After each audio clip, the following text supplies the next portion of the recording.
Hello everyone. Today we're going to actually learn about logarithm. This is just an introduction to logarithm, really understand what that actually means. In a simple way, logarithm represents the exponent or index that we learned in the index form. One question you can ask is, what exponent actually produce this? Now let's have a look at an example of the index form that we learned before. 2 to the power of 3 is 8. And we know this 2 is the base, and this 3 is the index, or we call it exponent as well. And the result of that is 8. We can rewrite this in the logarithmic form. We can write it as log base of 2 of 8 is 3. Now you can see the base of the log is the same as the base of the index form, but the whole log itself represents the index or the exponent from the index form. These two are actually different formats, but they try to convey the same message. So let's have a look at another example. We have log base 3 of 27 equals to 3.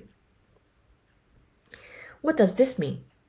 This means this base 3 to the power of 3 will give us 27. Now let's have a look at another example. I have log base 5 of 25 is 2. Now we can rewrite this as an index form. So the base 5 to the power of 2 is 25.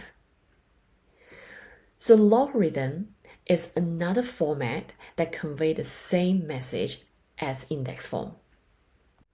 Now let's go through the example questions to consolidate our understanding. Example 1. Convert to index form. Question A. Log base 4 of 16 is 2. 4 is the base, and we know the whole log represents the index in the index form. So therefore this 2 is the index or the exponent. So therefore we can say 4 to the power of 2 is 16. And we can check 4 times 4 is 16, so therefore it's correct. Question B. Log base 3 of x is 4. 3 is the base, and again the whole log represents the exponent, so therefore the index is 4. So we say 3 to the power 4 is x. Example 2. Write an equivalent expression. What that actually means is, if I give you index form, then you're going to actually write the logarithmic form.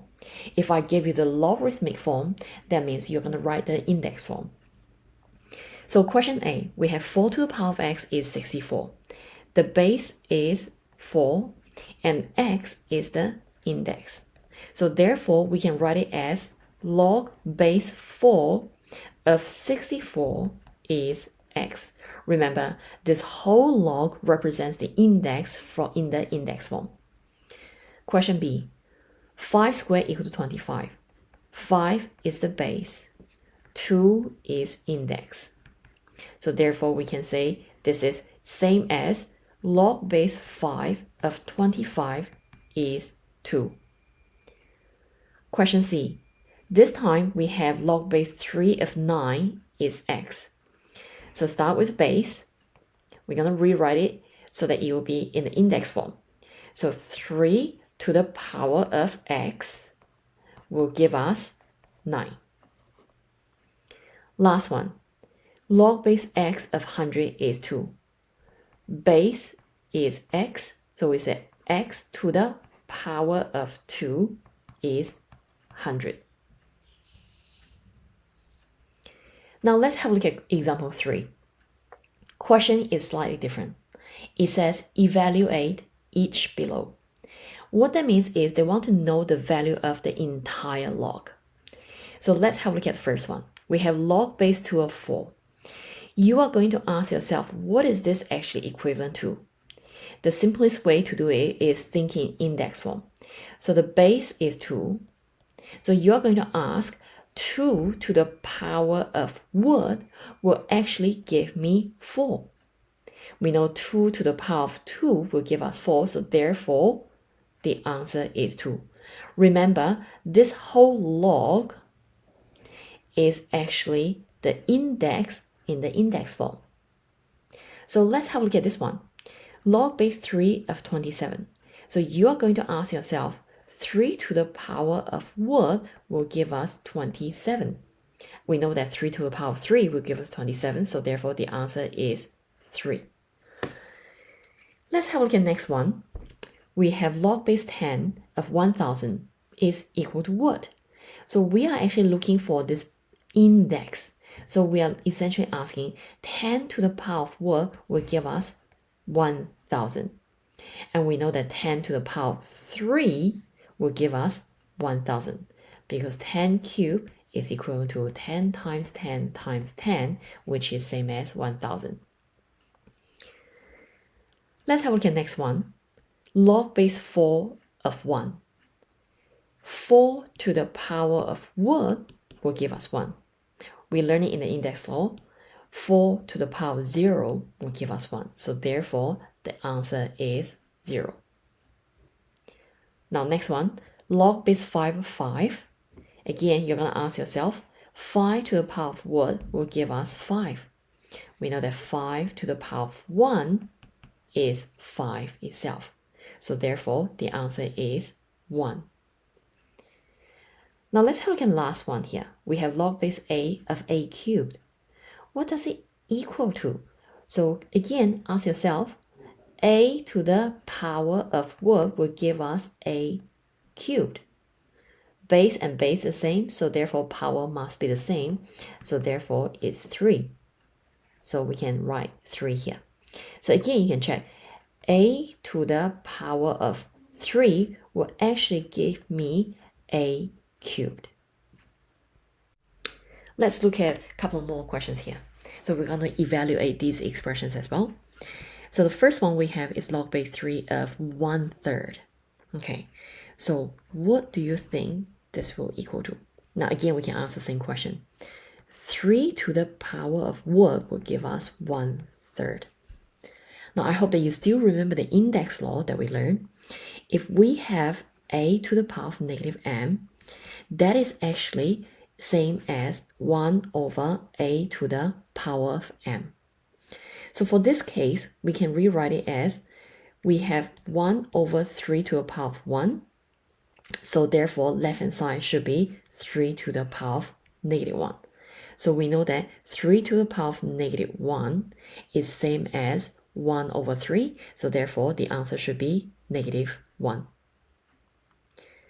Now let's have a look at the second one. Log base 2 of 1 out of 8. Again, we're going to ask 2 to the power of what will give us 1 out of 8. Now again, we're going to use the index laws. I can rewrite 8 as 2 to the power of 3. Now again, I can use the negative index law here. 1 over 2 to the power of 3, I can rewrite it as 2 to the power of negative 3. So therefore, the answer is negative 3. Now let's have a look at the next one. We have log base square root 3 of 27. Okay, so again, you're going to ask yourself, square root of power of what, okay, will give us 27. Root 3 times by root 3 will give us 3.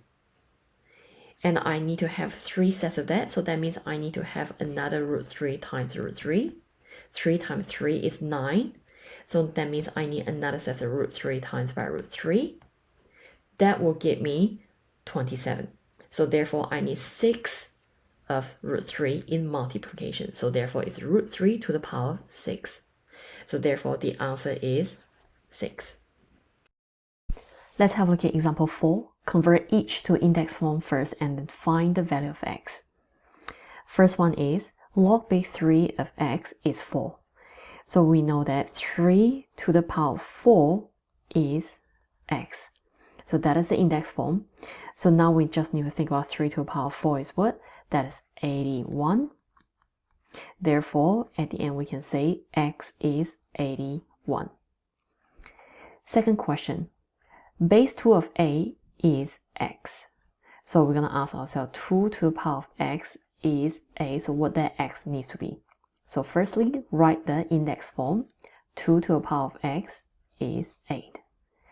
And we know 2 to the power of 3 will give us 8, therefore x has to be 3. Question 3. Log base 2 of x minus 1 is 3. If we convert this one to index form, we will get 2 to the power of 3, and that will give us x minus 1. We know 2 to the power of 3 is 8, equals to x take away 1, and therefore x, we move this negative 1 to this side, so that will be plus 1, so therefore x equals to 9. And so at the end we write it nicely, so we have x equals to 9. Question 4. We have log base x of 4 is half. So firstly, write it as index form. The base is x to the power of half equals to 4. Now here we're dealing with the fractional index. So remember, x to the power of 1 over 2 can be written as square root of x. That is 4. So now you need to think about square root of what would give us 4. We know that square root of 16 will give us 4. So I'm just going to write it down so you can see it. So therefore, x must be 16. Or from this step, we can have a different approach. What we can do is we can square the both sides. So square and the square root will cancel each other out, so that would leave us x alone, and therefore x is 16.